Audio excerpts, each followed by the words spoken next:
Hello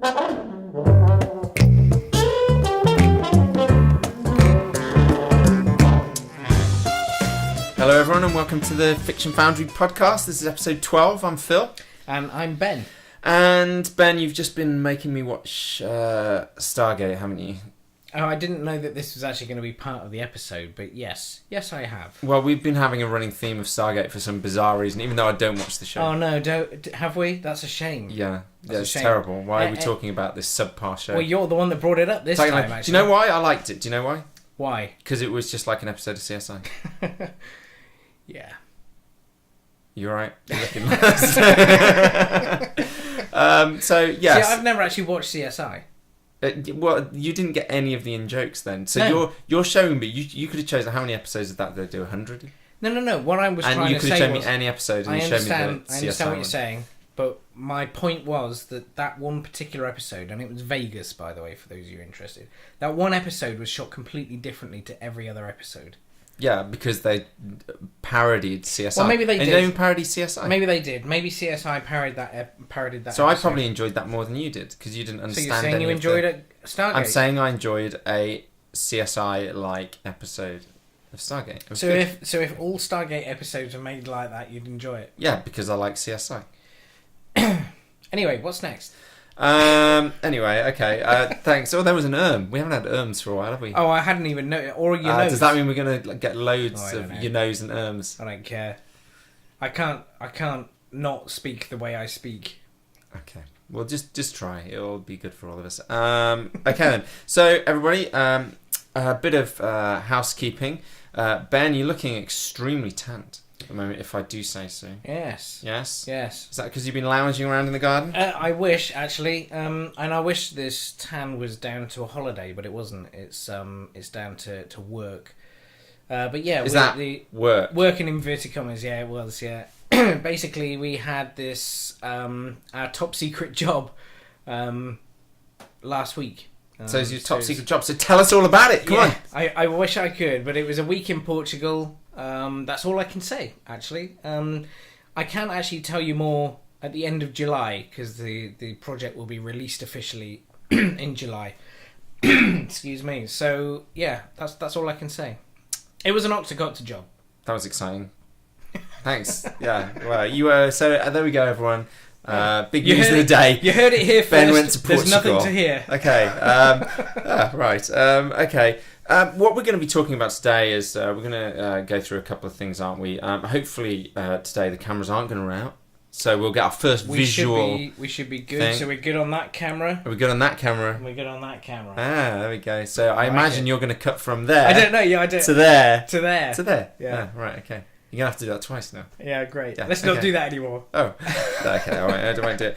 Okay. So we're actually going to do a part 2 this week, aren't we? Yeah, we've never done a 2-parter. No, this is like we said, it's our mid-season. And let's face it, we're only doing a 2-parter because we're lazy. Well, not because we're lazy, but more because we can't shut up. Yeah. That's so a good point. we feel like instead of doing an hour and a half long podcast, let's do 2 40 minutes worth. But it did end up. We were trying to keep it under 32 minutes last time. Yes. And how long did it go? 46. No, I think it's about 46. 46. Yeah. Right. Okay. So if we aim for a 20-minute podcast, does that mean we're going to hit 30 minutes today? No. It's impossible. I don't think we can shut up. How many minutes are we on now? We're on 4 minutes and 20 seconds. Okay. Oh, and well, actually, it's slightly less than that because there's a tiny bit at the beginning of this where I'm going to have to cut out. Okay, all right. All the clapping to sync the cameras, basically. I look like a seal. Well, you always look like a seal. Okay then. Full of blubber, is that what you're saying? Yeah. All right then. So we're gonna go. Last week we looked at top 10 writing tips from Joss Whedon, as you like to call him. So you admit it's Whedon. Anyway, and this week, are you just adjusting me there? Yeah, okay. just I hope people are watching that on screen because if they're not, that might sound a bit odd. And today we're going to look at something a bit different. But first, we were just going to sort of develop a little bit about what we were talking about last week, which was filming abroad. Obviously, you've had to do quite a lot of this recently with all these octocopter jobs. Yeah. So I think you were just going to say a few more words about, some of the challenges and tribulations of dealing with that. Well, one of the biggest things that we had with this particular job, I think I mentioned last time, was our batteries. A fairly innocuous thing you would think, but the laws have changed this year. Anything over 150 watt hours cannot be taken on a commercial airline. And that was an absolute ball ache for us because our batteries are 185 watt hours each. So we were kind of scratching our heads thinking, right, okay, so we need these batteries, otherwise the Octo's not going to fly. How can we get them to Portugal? And luckily, we were doing a job for Stink Digital, and they have quite a lot of resources to be able to move kit around. They obviously do it a lot. So they contacted a company, do you know what the name of which has completely lost me for a moment. Dynamic International is the name. And they've got an office in Heathrow, but they're a film and television couriering company, so they deal with logistics and all sorts of stuff. But carnets are one of the big things that you need, really, if you're going to start doing things abroad, especially if you're going to take a lot of kit with you. Mm-hmm. And the reason that you need a carnet is because when you take these high-value things into another country, that country's government needs to know you're not going to sell it. Because obviously there's, VAT or import duty and stuff like that, potentially, that you're getting around. So a carnet is basically a document. It's a list, basically, of all the kit that you're bringing in. And when you go over a border, it's normally checked off by a border guard. Yes, you're bringing all this kit in, serial numbers, model numbers, year of manufacturer, place of manufacture, all these different things that have to be done. It's an absolute nightmare to make a carnet in the first place, but once you've got it, it will last you 12 months. It works so that you can take kit in and out of a country, but one thing to bear in mind is if you don't have one and you think, well, I'll just wing it, I've been there before, sometimes coming back to the UK can be the problem because there's VAT on everything in the UK. So if you can't prove that you took that piece of kit from the UK, travelled outside of the EU, came back to the UK with the same kit, they could just say, well, actually, you bought that whilst you were over there, so now you owe us 20% VAT. So you need a carnet really to sort of deal with all those things. And 20% on a Red Epic, for example, if that's what you're taking abroad, is a lot of money. So it's kind of worth actually paying for a carnet to be done properly in the first place because it's a tiny percentage of your budget. But one thing to bear in mind is if you do need carnets, get them done professionally. The Chamber of British Commerce can help you out. You can find a link on our website when it's up and running to those guys. I think if you're a member of the British Commerce Society, then it's £150 plus VAT or £270 if you're a non-member to get a carnet done. But it's absolutely worth its weight in because gold. that's quite a small price considering all the hassle you're going to tiny avoid. Price. Yeah, and the thing is, if you do go abroad and you take all this kit and you just wing it, like I did in Portugal. Portugal isn't a carnet country. There are certain countries that absolutely require you to have carnets, otherwise you will literally like just the have... States or something. Yeah, like the that. States is one of them. If you don't have a carnet, you will be spending at least 24 hours at the border trying to sort things out, trying to get paperwork, and all the rest of it. And who wants that? Nobody wants that. Just do your bloody carnet first, right? It's easy then. One thing that kind of makes me want to harp on about this was I've been on the receiving end of an import duty that I really didn't want. And that's when we went to Manila. And we went to Manila to do the rudimental shoot. And we took the octocopter and all the kit and all the rest of it. And this was our first time abroad with all this kit, so we didn't really know what we were doing. So we thought, well, okay, we're just tourists bringing an octocopter. That's how we're going to look at it.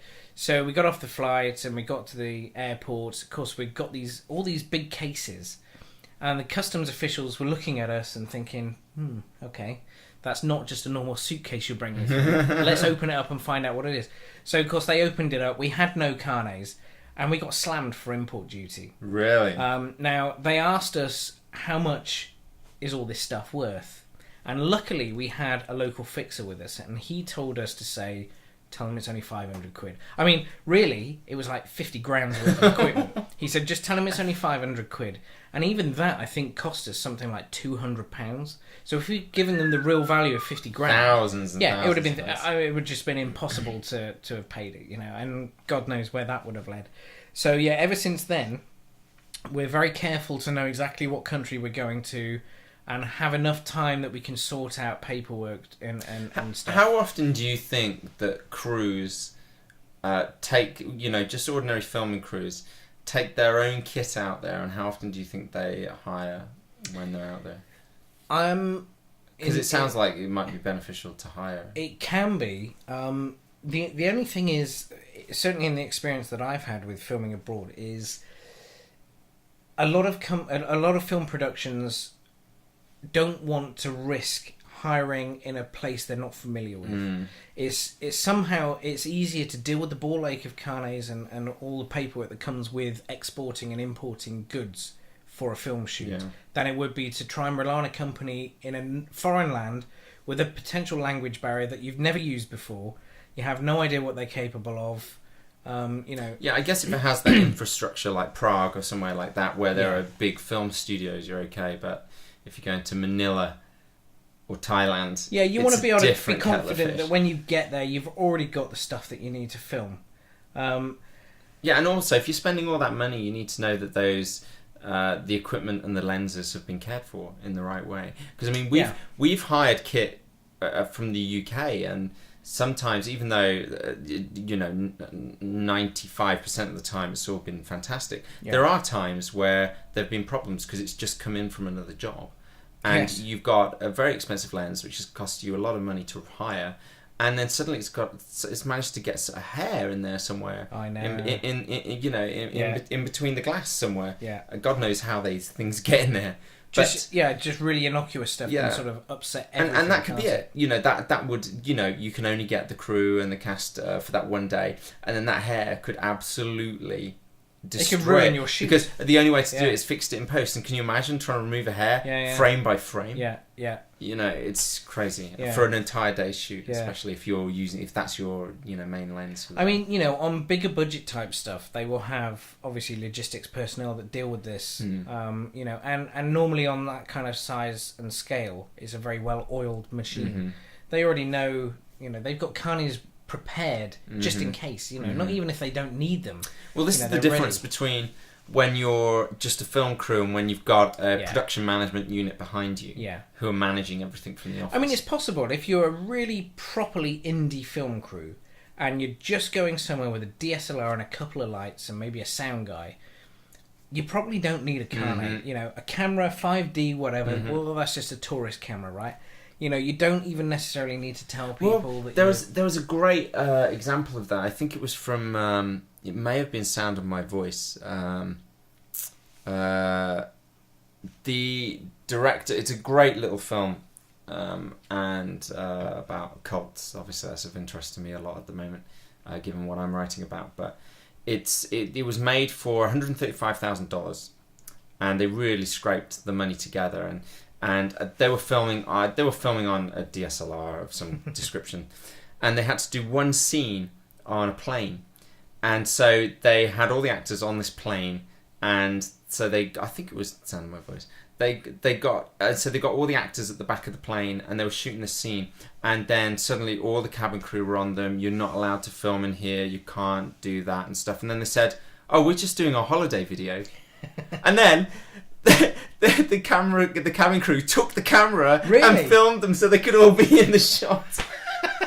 Dude, that's ideal, isn't it? It's amazing what you can get away with. I mean, there's that wonderful story from Terminator as well, which is on the extras, where they're filming. The last scene of Terminator, which is that kind of isolated petrol station in the middle of the desert, and. I don't know. We may have told me about this. I think maybe. Probably. Anyway, they're filming the scene. And they haven't got a permit because it's still a low budget movie. It was like 6 or 7 million or something. And then they're in the middle of nowhere, and then in the distance they see this plume of dust and a car coming up on the highway from the distance. As it gets closer, they see it's a police car of all the cars that turn up at that time. And this guy, police car, turns up and asks to see their permit. And then they just point to the DOP's son, who's working as a runner on that day, and they say, "Oh, it's just his student shoot. We're just helping him out." And then the police says, "Oh, is there anything I can do?" So I guess what we're saying from that is sometimes lying works. It does, yeah. Lie to get your way. Yeah. And actually, that's exactly what we did the second time we went to Manila. Oh, did you? Yeah. Because What happened? The first time we got slammed, and we basically we told the truth stupidly, and said, we're here to work and blah blah blah. Anyway, the second time we went over, with the same kit and all the rest of it, we went straight through the nothing to declare aisle. And I've got nothing to declare. What are you talking about? It's just an octocopter. Doesn't everyone bring one of these? And actually, they were really good about it. They opened up the box again and just said, "Are you going to be taking this with you when you leave?" And I went, "Yeah, it's worth a lot of money. I'm going to take it with me." And they were like, "Well, that's fine then." So sometimes it's quite handy to just try and wing it, especially if you're going to be taking small amounts of kit with you. It's that whole thing, isn't it, of when you're, depending on the size of your production, do you declare to the local council and stuff whether you're going to film something? Yeah. And it's caused a lot of problems in the past because people will be just, two guys and a camera and an actor. Yeah. And then they'll try and do things properly and let them know they're going to film. And they won't be able to because the council suddenly freaks out and says, "I don't know anything about this. Are we liable if someone's injured? What are you doing? This is public property, blah, blah, blah." And sometimes it is better just to... I mean, we did that on one of our films. Not condoning this, by the way. But now we're on camera talking about it. But we didn't tell anyone. And then we were filming in this park near where I lived at the time. And big crew. I didn't realise how big it was because so far all the filming we'd been done had been confined to a very small space. Yeah. And so I'm driving to this park and then I hear, there are all these... they're doing something in the park, the council, and there are all these council workers there. So I'm like, it'll be all right. We haven't asked for permission. I thought, we'll be quite small. Yeah. I get there. The first thing I see is this big truck. It's like, oh, that's our truck. And then all these wires coming out the truck going right into the centre of the park to power the kit. We'd literally taken over this park, and I thought, oh my god! So we just filmed. Someone's going to notice, but we were all right. The council workers, I guess they glanced at us and just carried on with what they were doing. What do you remember when we were filming Suicide? Yeah, which bit are you thinking? The motorway bridge. Oh god! Right? Oh, that was shocking. I mean. That was scary. It was scary. That was a long day as well. We were filming on a motorway bridge, and it was at night as well, in winter. How many people were in the crew? God. I don't know. I mean, it must have been 20? It was. With everybody there. With everyone there. Well, right, 15. Yes. Maybe. I mean, there were quite a lot of cars. It was a lot. It was a fairly remote motorway bridge. At night. We all wore high vis and all that, freezing, but we didn't have any official permission to be there. But we'd location scouted the road. We knew this was the safe. Quietest road. I mean, there was a back and we lane. set people up to warn motorists coming down the road to slow down. Yeah. So it was very safe. Yeah, I mean, but the thing that I remember the most was that we had a guy on the wrong side of the bridge. Which could have looked very bad. There were all these people running around in high vis.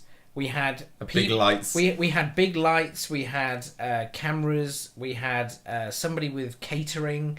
All this kind of stuff going on. Thinking about and I remember stood on this bridge thinking, Jesus, we need to get this shot done. I want to leave here. I specifically remember you saying that to me. Yeah. You just walked up to me, and not often I see you with a very worried look on your face, and you said, "We've got to get out of here as quick as humanly possible."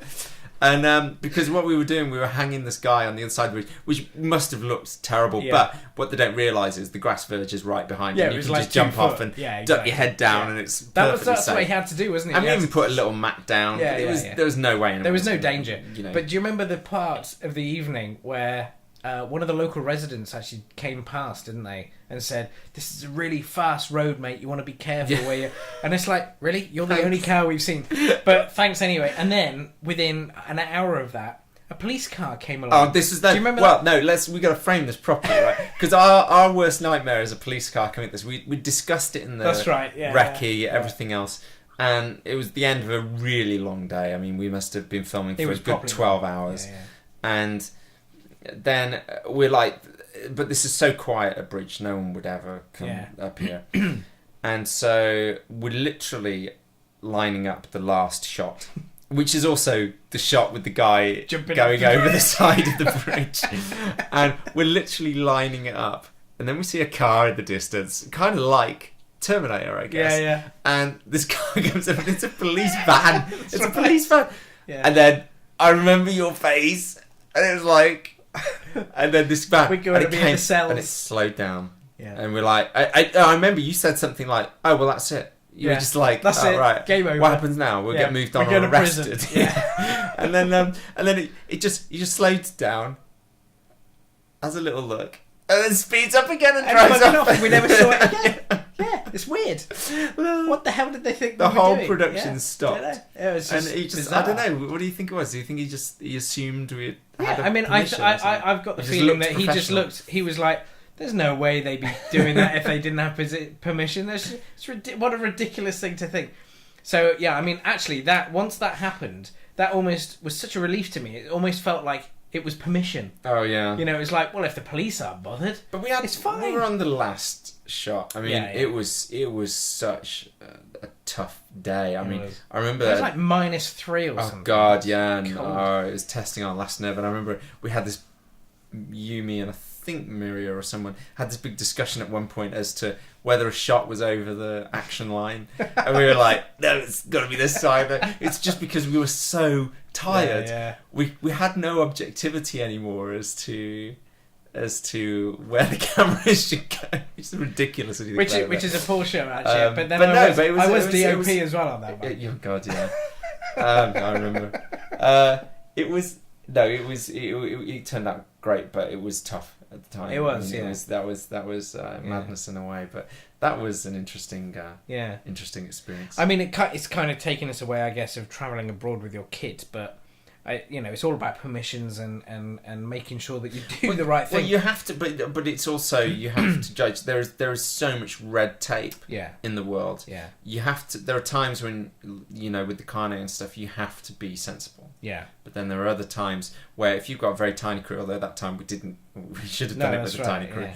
But if you've got a very tiny crew, sometimes as long as you're being safe and sensible, it's just good to you just shoot it and get out. Because what's the difference between that and a student film? Yeah. I mean, there's this wonderful comparison. I know we're getting off topic and we'll probably run over 30 minutes again now, but we're up to 23 minutes so far. We haven't even started the bulk of the podcast. Okay, we're going to move on as soon as I say this point. There's this great scene in Born Identity, which is in Paris, where they're in the train station, and it would cost a lot of money and be a massive ball ache to close down the station, get all extras in, get Matt Damon in there, light it.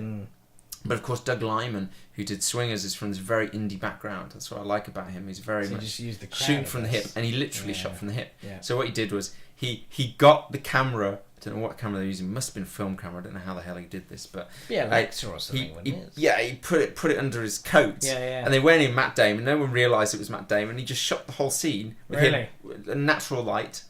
I mean, of course, he's a brilliant cameraman himself, anyway. But natural light. He just shot the scene and got out, and they were done in 10 minutes. See, that's perfect. It's amazing. I love stuff. And the shots look great. It doesn't matches with the rest of the film. Yeah, you wouldn't have known. Yeah.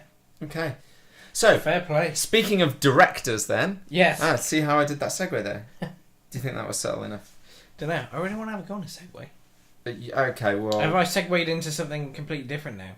But yeah, who did I speak to recently? They've been on a Segway safari, and I thought, I want to have a go on that. Okay, that's going to lead us in a whole. Yeah, I'm sorry about that. Yeah, sorry. Back to Danny Boyle. Oh wow! That was an excellent segue. Very smooth. I'm nothing if not on the nose. Definitely, like you're like a subtle as a sledgehammer in the face. Okay then, so last week we looked at our tips and tricks, as you termed it, from Joss Whedon. And now we're looking at Danny Boyle. Danny Boyle. He's basically written, or I guess this is transcribed for an interview, a top 15 tips for being a director. So we're just going to go through them and think about how this has touched projects we've worked on and what we think generally about these, how relevant what we think they are. I mean, obviously, if we think they're irrelevant, it's only Danny Boyle. What's he ever done? Yeah, exactly. So... they're doing Trainspotting 2. Yeah, porno. That's what it's called. Well, that's the sequel novel. Yeah. Oh, is it? Yeah. Oh, I didn't know that. So they're spinning they're going to film it in 2 years, I think, is when Okay. 2 Ewan McGregor years. is in it as well, apparently. Yeah, but they fell out. Did they really? Yeah, I didn't know this. Ewan McGregor was supposed to star in The Beach. Right. And at the last second... What, instead of and at the last second, they dumped him for DiCaprio, and it really hurt Ewan McGregor, and he was really angry about it, because of the way it was... And even Danny Boyle has admitted in an interview quite recently that they didn't handle it very well. Right. So it was obviously... Right up until The Wire, it sounds like he thought he was doing it, and then suddenly he wasn't, and it was like a betrayal from someone he's just made 3 films on the trot with. Yeah. You know, it must have been pretty tough. Yeah, it's harsh, but because Leonardo DiCaprio was a bigger star, and that's the only reason, really. Thing is, though, when I think back to the film, I can definitely see DiCaprio in it more than I can McGregor. Maybe, but I don't know if that's because I'm just brainwashed to it, and it's I think that one of the things that's in this list actually is how much actors bring to the role, and I think that's it. I think everything's in casting, because remember when we were talking about directing actors a few podcasts ago? Yeah. It was that whole idea, and I guess maybe I'm coming around to more your way of thinking, which is the idea that spontaneity is better, and that actor's really going to bring their own thing to that role. I mean, I've talked to some actors who I know, quite big actors who we've talked about in the podcast, who need that direction and want that director. Most actors, big actors, actually do want a director. They want a strong director. Yeah. They want somebody who knows they're looking after their image and their overall performance, because they've got to control the tone of their performance. Because when it's edited together, that actor could be wildly erratic and almost be playing different characters in different scenes. Yeah. But then there are other actors, like I know someone who's friends with Jude Law, and I know Jude Law apparently just all he wants to do is, you know, he knows exactly what he's going to do, and that's it. And the director doesn't get a look in. You know, it's like, right, yeah. I know what I'm doing. Thanks. Don't worry about it. And that's it. You have those 2 actors. So I think it depends on who you cast in the role will bring their own thing. So Ewan McGregor could have could have done something different. Something that was great. Yeah. Okay then. So number 1 on the list. Do you have the list there? No. Okay. Prepared as usual. Well, no, I don't. Yeah, that was you were trying to think of a great excuse then. I've got no excuses. Yeah, no, anyway. Okay, the first one is a director must be a people person. Can I have a biscuit whilst we're doing this? But it's going to come up on the mic now if you have that. Fine, won't it? Is this another one of our sponsors? Yeah, these Border biscuits, and these are the lemon ones. Is it tasty? Very. Okay, anyways, well, in your ear holes right now, you can hear Ben munching away. I'll talk about a director being a people person. Is that number 1? That's number 1. And are these in order? I don't know if they're in order of preference. But the idea is that he's talking about... he says literally on here, 95% of a director's job is handling personnel. And it is. It's about setting that tone and getting everybody in the room... getting everybody in the room's energy to the right place, actors and crew, guiding that energy to what's going on in that in that frame on that monitor. So that's why they're called directors. I mean, I'm not being flippant, but the whole point of a director is to direct everybody. A conductor. Exactly, direct everybody into your vision. Is exactly what you've been brought on board to produce, if you like. And that's what a director is for. I know what you mean with the vision thing, because I don't like that term because it sounds a bit kind of, I don't know, arrogant, I guess. But it's the whole idea of getting everybody's energies to the right level, so they're focusing on exactly what's happening in that scene at that moment in that. And you have to have somebody like that. If it's just a complete collaboration, and filmmaking is a collaboration, but you do need a guy at the top to go, this is where we're going, this is the direction that we're going in. Otherwise, you'll never get it done. That's why the director is there. Yeah, and everybody has to be pulling in the right direction. You can't have people pulling in different directions. And it's also about keeping everybody's energies up. We've talked a lot about the podcast before about giving everyone a sense of ownership in the product, and then they're willing to work harder, push harder, and stay later. And I think that's what that is about. And it's interesting what he talks about in here is this whole idea of, don't be a dick. basically. Yeah. Treat everyone with respect and be nice. Yeah. And he says that, you're always handling other people's egos, vulnerabilities and moods. But he's saying it's about trying to bring everybody to boil, so to speak, at the right moment to get that energy on the screen, and that's what he means. So you have to talk to people. I mean, I've seen all sorts of directors, some quiet, some loud, but you can still be quiet and get everyone to do that. But it's about inspiring that excitement and enabling people to get to that point where everybody knows what should be in those four walls. So number 2, hire talented people. What do you think about that? I think that's a must. Yeah. Having said that, though, I think there is a space somewhere in most productions where hire talented people, but you also need to sort of, or certainly something that I like to do is involve people that are very interested. You know, they know where they want to be, but they're not quite there yet. You know, I like people because they're very enthusiastic, even if it's just as a runner or whatever. That's where a lot of people start anyway. You know, get them involved. You know, because they want to be there. They'll make tea and carry your bags and wash your car and go. Funny shopping what he says here is it mirrors what you say there. He says, I don't want to see people reading newspapers behind the camera or whispering. Yeah. You know, and it's because that means they're not interested in what's going on. Yeah. They're not following it. They're just there for the paycheck. Yeah. You know, and I kind of get that. Because I remember when we were doing notes, even though the crew was fantastic on notes, we had, because it was such a big space, we had a lot of visitors watching it. Yeah. And it was just sometimes all you could hear was them talking because it was a big echoey studio. Yeah. And there was one time, the one day I didn't have a first because Maria had got called onto Hollyoaks literally the day before. I had to scream myself for everyone to shut up. And I think everyone was kind of like, what's going on? Is that Phil? Yeah. Never seen Phil like this. Does he shout? Yeah. But it worked. So anyway. Okay, other one, learn to trust your instincts. That's difficult sometimes, isn't it? Yeah, and he mentioned that in here. Yeah, I mean, I don't know what it is like for a director, but sometimes when you kind of got a gut feeling on something, but everyone else is telling you something different, it's very difficult to listen to your gut instinct.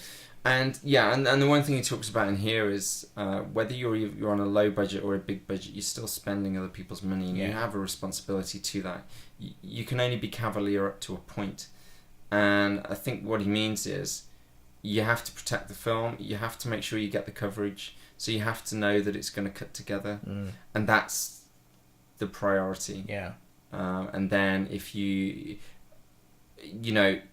have to trust your instincts to get everything that you need in the can. Yeah. And not just be trying to do the big epic shot and things like that. Because oftentimes I think as a director, sometimes the best thing you can do is just get out of the way. Because I think some people, particularly early on in their career, they want to put this visual stamp on everything. And you forget that the most important thing is the story and the actors. And the more that I direct with every film, I realise the two most important things, to be honest, are script and actors. Everything else is redundant. Like, I can make the shot look nice, and we could work really hard on some epic shots, which we always talk about because we always want to do that. But if the acting's no good, and if the story's no good, and the dialogue's no good, it doesn't matter. But if it's just a simple shooting a scene for coverage, you get your wides, your mids and your singles, and your inserts, whatever. If it's a gripping scene, the gripping written scene with brilliant acting, it's gonna grab. It's gonna do it anyway. Yeah, absolutely. Doesn't matter what the. And I guess are. if you storyboard and block properly, and you make sure you get that coverage, well, you can have a play outside of all that. Yes, as long as you've got all of that done, and the rushes are there and they're in the can, so to speak. Then you can add those flourishes. Then you can add the experiment. It all depends on money really and how much time you've got. So. But the responsibilities to the film, the responsibility is still to the investors, and making sure that everybody's hard work on those days are not for nothing, and it's shown on the screen. Yeah, absolutely. Okay, great. So number 4, here we go. Film happens in the moment. well, we've talked about this before, haven't we? This whole idea of, do you rehearse or not rehearse? Is it right? Yeah. Is it? And what he talks about here is because Danny Boyle started out as a theatre director and did a lot of theatre before Shallow Grave, and he talks about this whole idea that sometimes you might have some actors in there who've just got some really bad news, or they've broken up with someone, and that can completely change the scene. And he says, rather than try and fight it, because he's from the theatre, let it happen organically. He said, what will happen is sometimes he'll do a theatre production and it'll never be quite the same every night. There'll be different subtleties and shades as it goes along. And I guess that's the same in the film. Let the actors play the scene. One thing Ridley Scott always tells his actors is just don't think about your character arc. Just play the scene. Because films are shot out of order anyway. It's going to be very hard if you're shooting a scene, the first scene you shoot is one towards the end of the movie and you think, oh, well, my character's in this position now. But, if you start to think about arcs, it could go wrong. Just play the scene that's in front of you. And when it's cut together, it should all work. You'll still be that same character. And I think that's, again, why actors, particularly big actors who are worried about their image, want to feel like they can trust the director. That's all they want. Most of the time, I think they'll be happy to do what you ask them if they trust you. If they know you know what they're doing. But if they sense your fear, then they're going to start questioning. Well, they're like sharks, aren't they? Yes. Just one smell that you're questioning yourself even. And actually, that's one thing that I've noticed when we're on set together. You do have a very forthright's probably not the right word, I suppose, but you definitely know what you want and what you want to achieve out of the shot, and I like that because it gives everybody confidence that we're doing the right thing. You're not questioning yourself or looking worried or anything like that. What we're doing is the right thing, and it's good to see. But with that you also have to be open as well to suggestions. And I think that it doesn't mean that collaboration is dead. Absolutely. It's important to clarify that it's not me dictating anything. But it's just having that relaxed, calm. If you're relaxed and calm, and this is particularly when you're working with named actors or crew who you've not worked with before and are probably a lot more experienced than you, the best thing you can do is be relaxed, calm, open and confident. You guide the ship. You tell them what you want, but you're also open to what they say. You don't dictate. You just direct. And then if people have other ideas, you take them on board. And if hopefully you're going to be pulling in the same direction, but if someone really isn't, you have to calmly explain to them why it's important that it has to be done your way. Most of the time, actors and crew who are like that just want to have confidence in you, and that's it. They just want to be heard and then have confidence in you. And if you handle that in the right way, the first time they question you on something, as I've been questioned many times, I was questioned by one very big actor, asking me why shooting this way. This isn't the normal way to shoot, and I just stopped myself for a second. Didn't this actor also ask you if you thought that this was going to cut together correctly? No, exactly. And so and of course we're in the moment. Everyone's quiet on set because we're blocking, and so everyone's watching as well. It's just could be quite embarrassing. And I just had to stop for a second, cut it together in my head, like in a split second, and then I was like, it'll be fine. And then they were right after that, and it was almost like that was the test where it's like, are you tough enough to sort of take my criticism, deal with me, or am I gonna have to direct you? Because this actor is it's a very experienced, and I was obviously like, oh right, that's the right actor because they're being really nice now. So it was, I just get the feeling that you'd sometimes, not with all actors, but with some actors, they want to have confidence in you, so they will sort of test you, and they just want to know that you can handle them, and that they're not dealing with a kid, and that's it really. So number 5, if you hang on, sorry, just to interrupt you just for a second. We're on number 5, and don't tell me the time. Out how many? 15. So we're a third of the way. Don't tell me the time. What's the time? 40 minutes. Oh, we're not. Okay, we're gonna race through them. Number 5, if your last film was a smash hit, don't panic. Are we ever going to have to worry about that? Not yet. No, not we'll really. Get back to you on that one. I think he's saying that, he basically thinks, don't think you've got to beat what you did last time. Yeah. And he even phrases it as, you've basically got a free go on the merry-go-round now, because you'll get a free film. Yeah. But also don't rest on your laurels either with that kind of stuff. No. You don't just think that you've made it and now I don't have to necessarily do so much hard work next time. True. Because I think you'd be screwed if you thought that way. True. Okay, number 6. Don't be afraid to tell stories about other cultures. He talks about that even if no matter where you're from, you can still, and this is something that goes back more to the writing as well, is it's all in the research and it's all in the primary research and meeting the people. And at the end of the day, the most important thing with the story is relatability. It doesn't matter where it's set. And he's talking about particularly about Slumdog Millionaire. It doesn't matter that it's set in a completely different culture. People could still the human condition is still the human condition, I suppose, isn't it? And that's right. It's made something like $400 million or something. Yeah. Great movie. Okay, then see, we've already done 2. Very Isn't good. That good, yeah. Number 7 is interesting. He says, as a director, use your power for good. Okay. And he says, you have so much power as a director that if you're any good at all, you should be able to use that power to the benefit of everyone. You have so much power to shape the movie the way you want it that if you're on form and you've done your prep right and you're ready, you should be able to make a decent job of it. That's interesting. He's basically saying that you can, if you can go off into flights of fancy. Yeah. You could make it stale if you've not prepped properly, but if you've done your prep and you work with other people, he's saying, he's basically emphasizing your responsibility as a director. You've got the power to make or break that film, and actually, because people will do what you say. Yeah, and part of the way that I've sort of interpreted that even is that he has the power to make other people shine in the movie. Mm-hmm. So, for example, if he's doing his job right as the director, well, then the DOP will shine. Mm-hmm. Or the sound recorders will shine, or whoever else it is. If he's doing his job right, then everybody else is doing their job right, and that's where the good is coming from it. Because everyone else looks good at their job because he's good at his. Exactly, and again, it goes back to that kind of conductor analogy. For me, it's a good director is all about tone. Yeah, it's about handling the tone of a film when you're shooting something that's this big, complex beast, and you're shooting it out of order.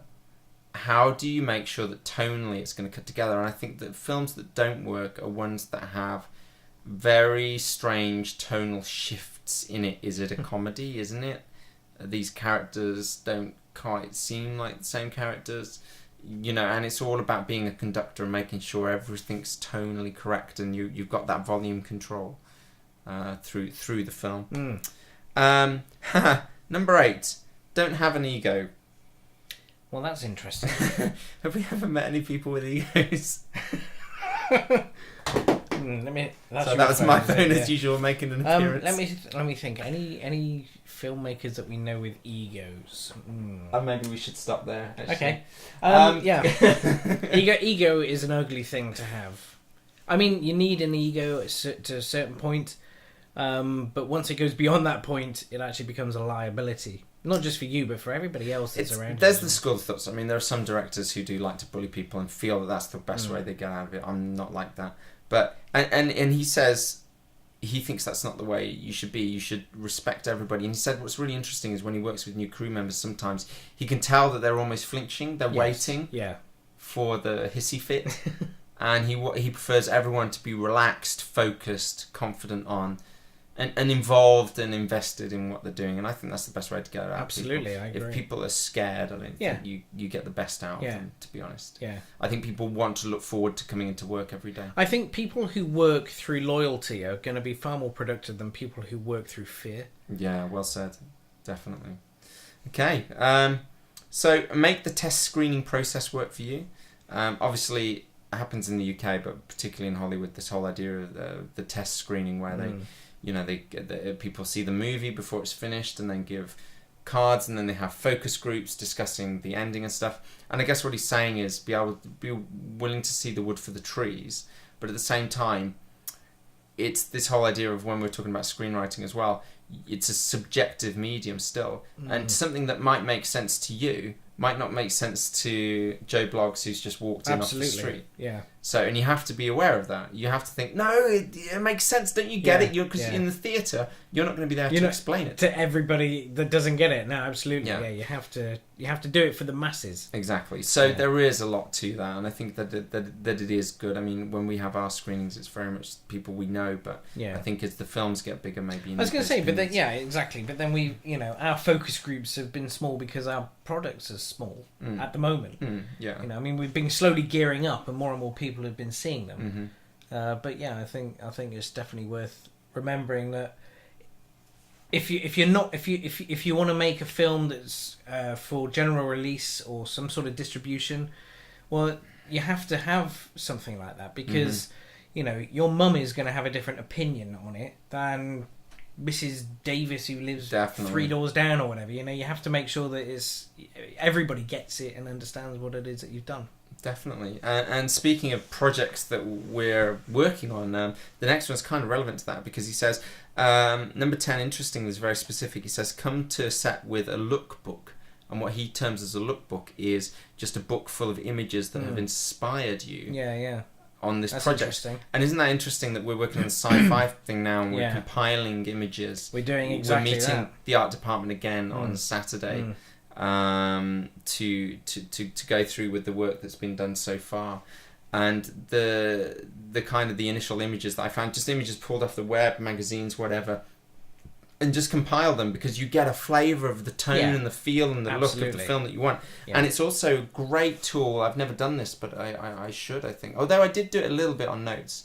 I did have some images for the set design, like a mood board. A mood board, that's basically like, but not just for crew and your design department, production design, etc., but also for cast. Yeah. So this is what we're going for. And sometimes an image can speak louder than words. Absolutely, yeah. And they'll get the tone immediately. Absolutely. Of what the scene should be. Yeah. So I think that's is definitely something I'm going to try on the next few films. And actually, a lot of the stuff that I've been working on, that's some of the Josh. And, yeah. Well, the latest Rudimental thing that they unfortunately we're not part of, but they're going off to shoot now. I was lucky enough to see one of the treatments, and actually that treatment was done very much in that way.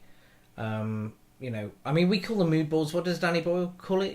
I can't remember what you said now. He calls it a lookbook. A lookbook, yeah. I mean, it's the same kind of thing, I guess.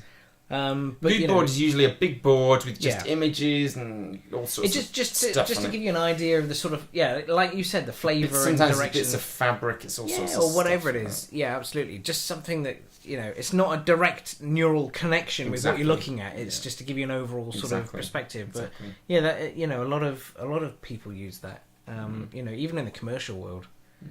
But the one that he did was really great, wasn't it? He'd taken images from movies and from all anywhere, sorts. anywhere. But he's he obviously really got the tone of the film and the story. Yeah. So number 11, even perfect formulas don't work. What he means by that is sometimes you can have everything in place: perfect cast, perfect script, perfect producer. The shoot can go like a dream. And then, for some reason, the film just doesn't work. Yeah. It doesn't have that X factor. It just doesn't have that spark. A bit like Tron. I would agree with that, I guess. It had everything going for it, but it just didn't work. Well, I remember there's an amazing book by Art Linson. I think it's called something like "Did That Just Happen" or "Did It Really Happen" or something. But he produced films like Fight Club, independent producer, and it is the best memoir of being an independent producer I've ever read, which is just hilarious. Like trying to get, it's got that famous scene where he's trying to get Alec Baldwin to shave his beard on the set of The Edge, and Alec Baldwin will not shave his beard. Really? Yeah, and it's basically got everything in there. It's incredible memoir. And one of the films he produced was called Pushing Tin. Did you ever watch that? No. It's basically about air traffic controllers. Starred Angelina Jolie, what's his name? Jackman? No, from Grant? 2012 and... From 2012? Yeah, and...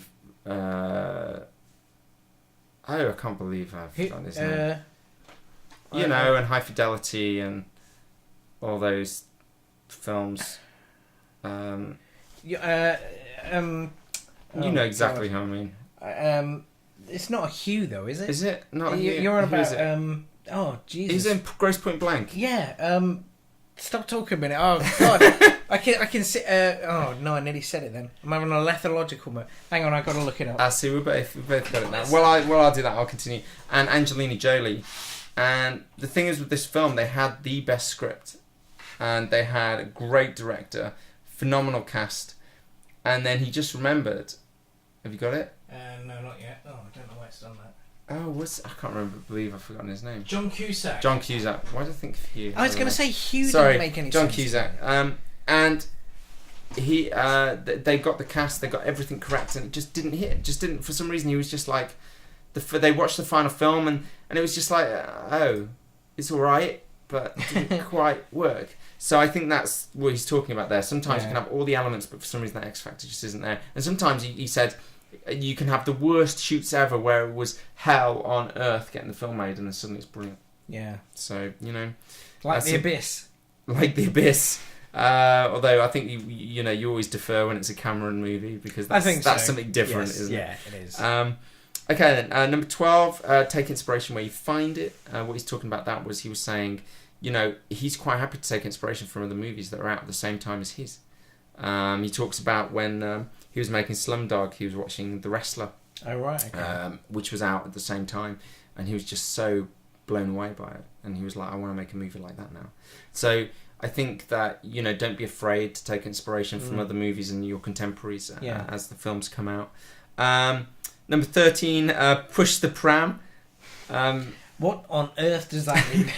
He means, as a director, sometimes you've got to push the envelope. You've got to push the pram to the edge of the cliff. Okay, right. Okay, nice understood. killing baby metaphor there. And he means that sometimes, when you look back on your film, sometimes you'll wish if you just push that scene further. Be a bit bolder. Because sometimes, subtlety is what's called for, but sometimes this is cinema, this is drama, this is, sometimes you've really, really got to go for it. And so they call that pushing the pram. Interesting. You've got to just take it up that extra notch, because at the end of the day, this is theatre. Yeah. This isn't real life.